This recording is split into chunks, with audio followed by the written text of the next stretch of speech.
The courtroom was unusually quiet that Monday morning, an eerie calm settling over the people seated in the worn wooden benches. But the tension in the air wasn't about the cases at hand. It was about the man who had just stepped in. His name wasn't on the docket, but everyone knew who he was. Michael Jordan, the basketball legend. But here, in this cold, sterile room, he wasn't wearing his championship rings, his jersey, or the fame of his career. He was simply a black man entering a courtroom, just like any other defendant. As he walked down the aisle, his hoodie and sweatpants stood in stark contrast to the polished suits of the others who were waiting for their hearings. The judge's gaze flicked up, narrowing. It wasn't the man's fame that concerned him, it was his tardiness. A few minutes late, no different from the others who had done the same. Yet this time, it was different. Judge Robert Hayes, known for his unyielding authority, didn't hesitate.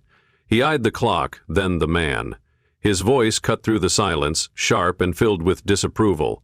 Late, another one who thinks they're above the law. The crowd shifted, sensing something more than a mere parking ticket dispute. This wasn't just about being late, it was about something deeper, something far more uncomfortable. The judge's assumptions, his prejudices, were about to collide with a truth he could never have anticipated. The scene unfolds. Michael Jordan had never been one to walk into an unfamiliar situation unprepared. The court, like the basketball court, demanded precision, discipline, and a level of poise that few could match. But today it was different. He wasn't preparing for a game or standing in front of a roaring crowd. He was standing before a judge in a small, mundane municipal courtroom, a far cry from the courts he had conquered for years. He had come for something simple, something that should have been routine, a disputed parking ticket. A small issue, certainly not one deserving of the attention it was about to command. Yet as he walked through the doors, the tension in the air was palpable. The buzz of murmured conversations ceased when Michael stepped in, and every pair of eyes in the room followed his every move. At first glance, Michael looked like any other defendant. Hoodie, sweatpants, the casual attire of someone trying to make a quick appearance. But Michael Jordan, even in the simplest clothing, commanded a presence. There was something about him, not just the recognition from his countless achievements, but the quiet confidence that oozed from his every step. He wasn't just an athlete. He was a man who had faced the world's challenges, who had stared down the fiercest opponents, and who had emerged victorious time and time again. Yet here, in this courtroom, that presence didn't matter. It wasn't his legacy or his championship rings that mattered to Judge Hayes. No, to this judge, Michael was just another defendant, late to the court, no different than the others in the room. It was a minor infraction, a small oversight, but it was enough to prompt the judge's sharp disapproval. The crowd in the gallery watched closely. Michael's lateness wasn't remarkable in itself, but it wasn't lost on them how harshly the judge's gaze fell upon him. A young man in the back shifted uncomfortably in his seat. He had seen this before, the way the system seemed to disproportionately punish people like Michael. A black man, in the eyes of some, could never be granted the same grace, the same understanding as others. And it wasn't just in the courtroom. It was in the streets, in schools, in everyday life. For Michael, the silence in the room, the stares, and the cold reception weren't anything new. He had dealt with the weight of being different his whole life, but this time something felt different. This wasn't just about being late for a ticket dispute. This was something deeper. And as the judge's voice cut through the room, Michael braced himself. The familiar sting of injustice was rising, but this time he wasn't going to let it pass quietly. The tension builds. The judge's words were like a cold wind cutting through the courtroom, leaving behind an icy silence. Michael Jordan stood at the podium, the weight of the moment pressing down on him. Every glance, every shift in the crowd seemed to heighten the tension. Judge Robert Hayes's tone grew sharper, his voice carrying a bite that echoed through the room.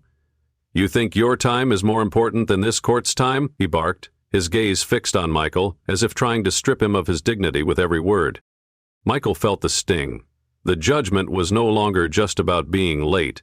It was about his worth as a person, his place in this system. The judge's words, wrapped in an air of superiority, felt designed to break him down. But Michael knew better. He had dealt with far worse in his life. He had faced pressure on the basketball court that could break the spirit of anyone who wasn't mentally strong. But this was different. This wasn't a game. This was his life. Late? Judge Hayes continued, his voice rising. You think you can just stroll in here whenever you please? This is a court of law, not some playground. You'll pay for this.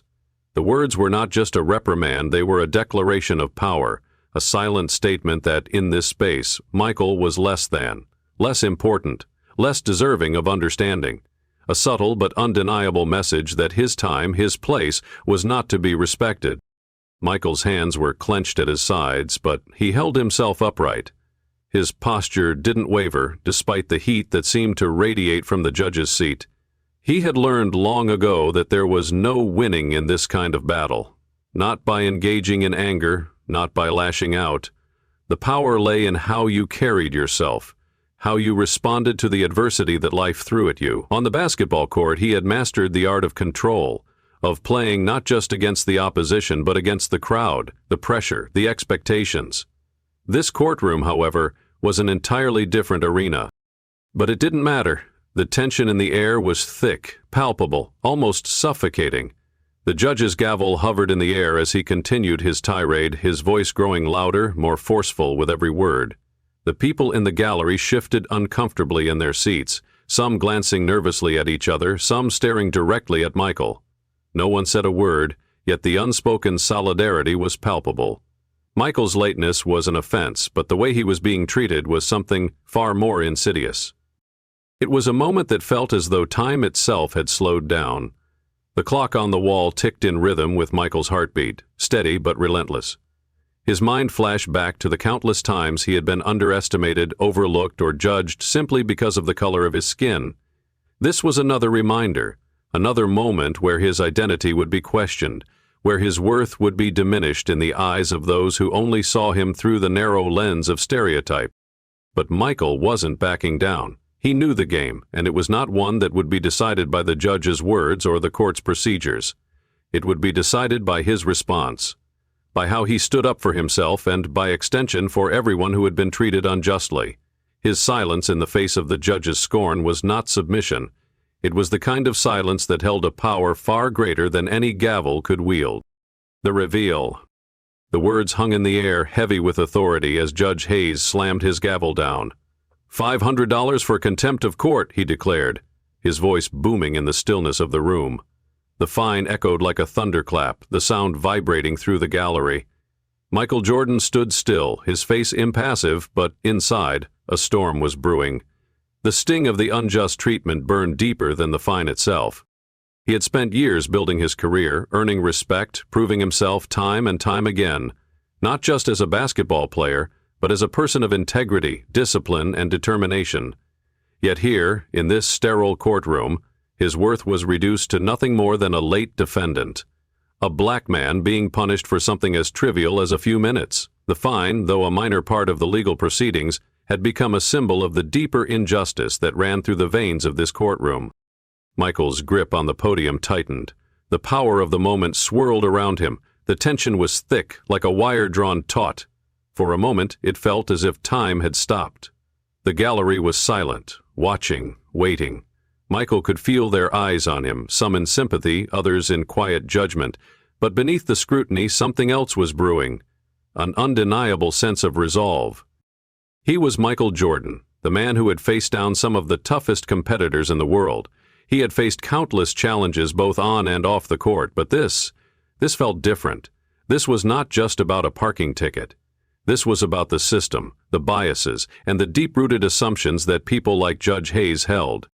Without a word, Michael reached into his jacket pocket, his fingers brushing against the smooth surface of his credentials. A small motion, but one that would forever change the course of the morning. He pulled out the gold-embossed badge of the United States Department of Justice and held it up for all to see. His identity was no longer just the name on the back of a jersey, the name that had been celebrated by millions. "I am not just Michael Jordan, the basketball player," he said, his voice steady but carrying an undeniable weight. "I am Michael Jordan, Assistant United States Attorney for the Northern District of Georgia. I'm here today not as an athlete but as a prosecutor. And the reason I was late is because I've been working on one of the largest human trafficking cases in the state. A case that demands my attention. The room shifted, the energy was palpable, like the air had just thickened. Every person in the gallery, every eye that had been watching him in judgment, now saw him through a different lens. Not as the famous athlete, not as the man who had just made a mistake, but as someone who had dedicated his life to seeking justice, someone who carried the weight of responsibility that went beyond sports. Judge Hayes's face changed in that instant. His stern demeanor faltered. His eyes, which had been narrow with disdain, widened in surprise, as though the very foundation of his perception had been shattered. The room that had once been tense with judgment now vibrated with a sense of shock and realization. The man standing before them wasn't just Michael Jordan, the celebrity, the athlete, the public figure. He was Michael Jordan, the prosecutor, a man who had worked tirelessly to fight for justice. And with that one simple revelation, everything changed. The judge had assumed so much based on Michael's appearance, based on his lateness, and based on the assumptions that people often made about someone like him. But in that moment, Michael had turned the tables. He wasn't just challenging the fine, he was challenging the very notion of what it meant to be judged. Not by your actions, not by your character, but by the color of your skin, your reputation, or the assumptions others had about you. Michael's voice broke the silence, calm but forceful. This isn't about me, Your Honor. This is about the system that allows people to be treated differently because of their race, their background, their position. I'm here because I'm supposed to be a part of a larger fight for justice, and yet in this courtroom, it's clear that some people are still fighting for fairness. His words hung in the air, not just as a challenge to Judge Hayes, but to the entire room. The space seemed to shrink, the tension palpable, as every person in that courtroom, whether consciously or unconsciously, had to grapple with the truth of what Michael had just exposed. The turning point. The silence in the courtroom stretched on after Michael Jordan's revelation. It wasn't the kind of silence that you could feel comfortable in. It was the kind of silence that felt heavy, thick with the weight of realization. The moment had shifted. The power dynamic had been altered in an instant, and it was as if the room was holding its breath, waiting for the next move. Judge Hayes, once so sure of himself, now seemed smaller. His chest, which had puffed out in authority just moments ago, now sagged slightly, as if the wind had been knocked out of him. His mouth opened and closed, a few words coming out in disjointed syllables, but no coherent sentence followed. He had underestimated Michael. He had assumed his identity, his background, and his tardiness would fit neatly into a box, and he would impose a judgment that would serve as a lesson to a young black man who dared to step into his courtroom late. But now, in front of him stood someone far more complex than the simple caricature the judge had painted.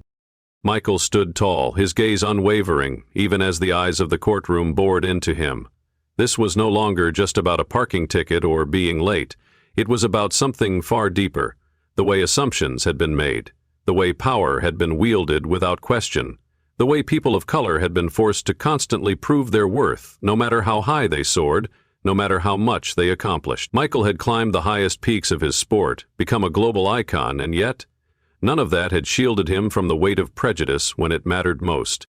The judge finally found his voice, but it was laced with uncertainty. "Mr. Jordan, I wasn't aware of your position. I'm sorry for the misunderstanding." His words stumbled out, his usual command slipping through his fingers like sand. It wasn't an apology, not really. It was an admission that his earlier assumption had been wrong, but also an admission of the way the system often operated, a system that gave him authority and allowed him to mete out judgment without ever questioning it. Until now. Michael could feel the judge's discomfort, the unease radiating from him as the walls he had built around his power slowly crumbled. But Michael wasn't here for the judge's discomfort. He wasn't here for some half-hearted apology. What had been revealed in that moment went far beyond the personal mistake of one man. It was about a system that had long allowed such assumptions to thrive, a system that treated people differently based on their race, their profession, their gender, their background. This wasn't a one-off mistake. This was a symptom of something much larger.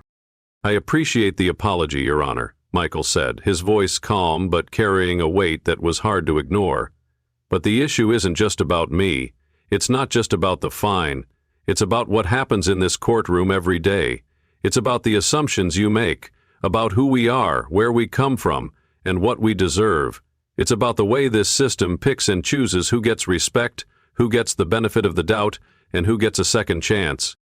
He let his words settle in the air, allowing them to resonate in the space between him and the judge. It wasn't just the judge who needed to hear this, it was everyone in that room. The court clerk, Mrs. Thompson, the people in the gallery, the young man who had been watching the proceedings nervously. Everyone needed to hear it. Everyone needed to recognize the truth that was being exposed, the truth that Michael was shining a light on, not just for himself, but for every person who had ever been judged unfairly, for everyone who had ever been treated as less than, regardless of their accomplishments or worth. He took a slow, steady breath before continuing. You see, Your Honor, it's not just about me walking into this room. It's about the way this system has treated people like me, and like the others in this room, for so long. You may not have known who I was when I walked in, but you made assumptions about me based on how I looked, and that's the problem. That's what needs to change. For the first time, Judge Hayes looked directly at Michael, not just as a defendant, not just as an athlete, but as a man, a human being who had spoken with clarity and conviction about something that ran deep in the fabric of the court and society itself. The judge shifted in his seat, as if the weight of Michael's words had found their mark. He had been caught in the act, and there was no way to undo it. The room was still. The people who had once watched with judgment now looked at Michael with something different. Respect, realization. For the first time, they saw beyond the exterior, beyond the labels and stereotypes, and saw Michael for who he truly was. Not just the greatest basketball player of all time, but someone who had the courage to speak up, to challenge a system that had long been broken. The young man in the back of the room, who had been shifting uncomfortably throughout the hearing, felt a new sense of hope rise within him. He knew what it was like to be judged for something he couldn't control: his skin color, his background, his place in the world.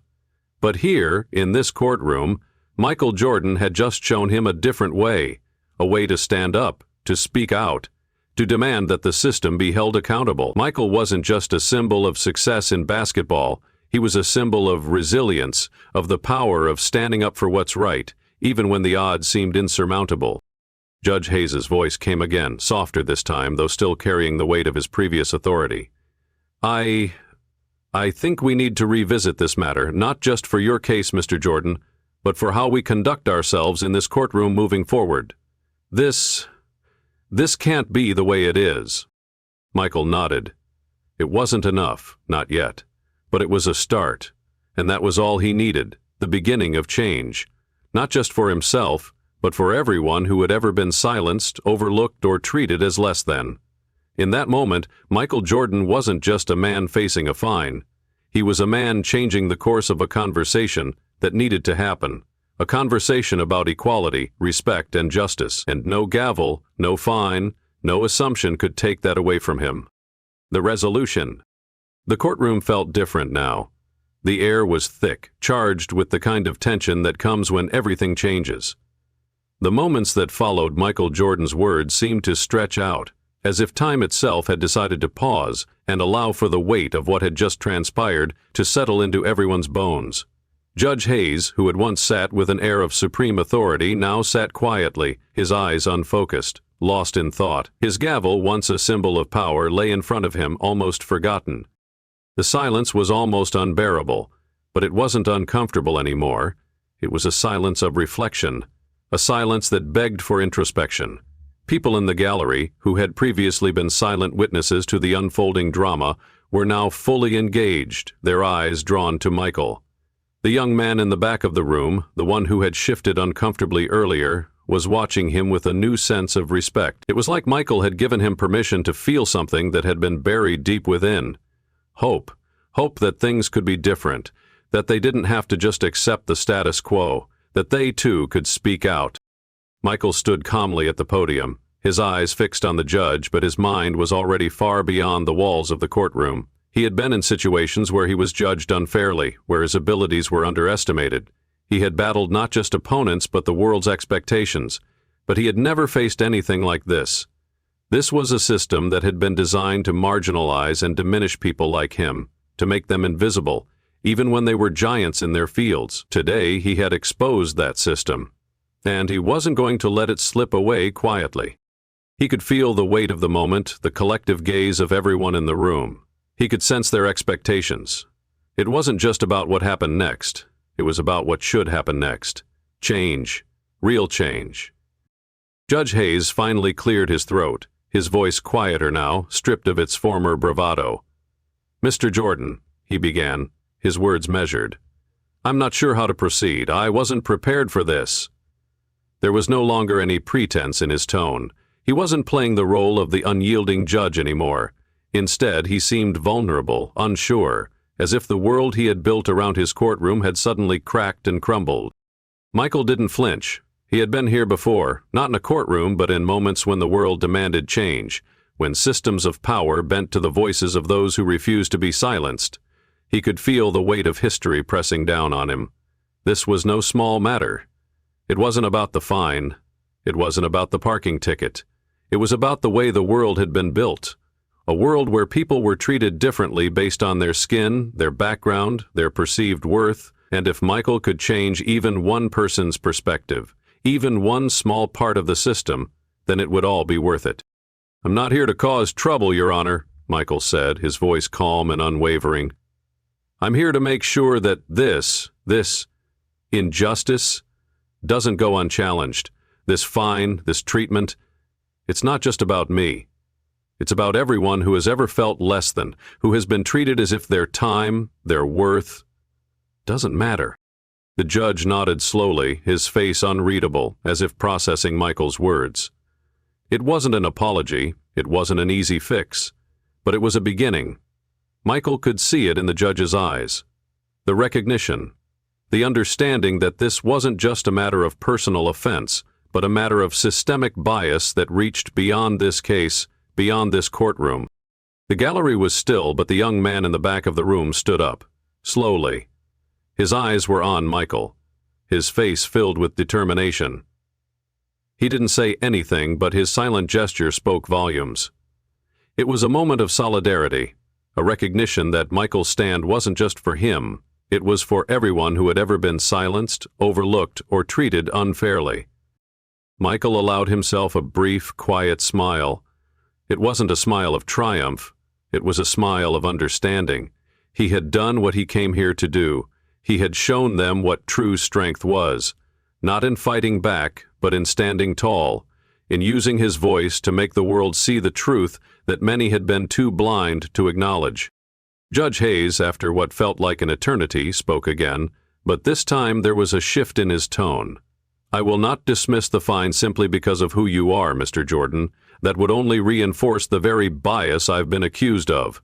But I do understand your point, and I think it's time we had a real conversation about how we treat those who walk into this court and the biases that exist in every decision we make." Michael nodded, grateful for the shift. It wasn't a full victory, not yet, but it was progress. That was all he needed, progress. The court clerk, Mrs. Thompson, had been typing feverishly throughout the exchange, her fingers working quickly as she recorded every word. She had seen it all before, the way judges wielded their power, the way defendants were made to feel small. But this was different. Michael Jordan had done what so many others had been afraid to do. He had spoken truth to power, and he had done it with grace and conviction. "I think we can both agree, Your Honor," Michael said as he turned to leave, his voice steady but carrying a sense of finality, "that this court and the people in it need to do better. For everyone." As he walked toward the door, the courtroom felt different. It felt lighter, as if the weight of generations of injustice had been slightly lifted. The gallery watched him go, their eyes following his every step. They would never forget this day, this moment of reckoning. And neither would Michael. He had done what he could, but the fight wasn't over. There were more battles ahead, more voices that needed to be heard. But today, in this small courtroom, in front of a judge who had underestimated him, Michael Jordan had made sure that the conversation had started. The door closed behind him and the courtroom was left in stunned silence. As Michael Jordan walked out of that courtroom, his posture unchanged, his demeanor still calm, he had learned something he had known all along. That no matter how far you rise, no matter how many accolades or titles you accumulate, you are always at risk of being judged for who others think you are, not who you truly are. In that moment, Michael wasn't just a basketball legend. He wasn't even just a prosecutor. He was a man who understood, more than anyone else in that room, the weight of assumptions, the consequences of prejudice, and the heavy burden of trying to break through those barriers. But what he also learned was the power of speaking out, the power of standing up even in the face of hostility, of quietly but firmly demanding that things be different. It wasn't about fighting back with anger or aggression, but about making a stand for fairness. It was about showing that justice, true justice, could only exist when we saw each other beyond the labels and stereotypes we so often assign. And most importantly, it was about starting a conversation that would continue to echo long after the courtroom doors had closed. What Michael's stand represented was bigger than just one man, one fine, or one court case. It represented the power of individual action in the face of systemic oppression. It showed us that each of us has the ability to challenge the norms, to question the status quo, and to make a lasting change, even if it starts with something small. One voice, one action, can begin a movement, and movements, no matter how they begin, have the power to shift the world.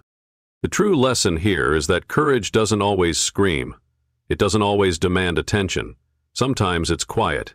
It's the strength to stand tall in the face of adversity and to hold on to what you believe is right, no matter how many people try to push you down. Michael Jordan's courage wasn't about his success on the court. It was about the courage to speak out for what's right, to stand up for justice, equality, and the very idea that every person deserves respect and fairness.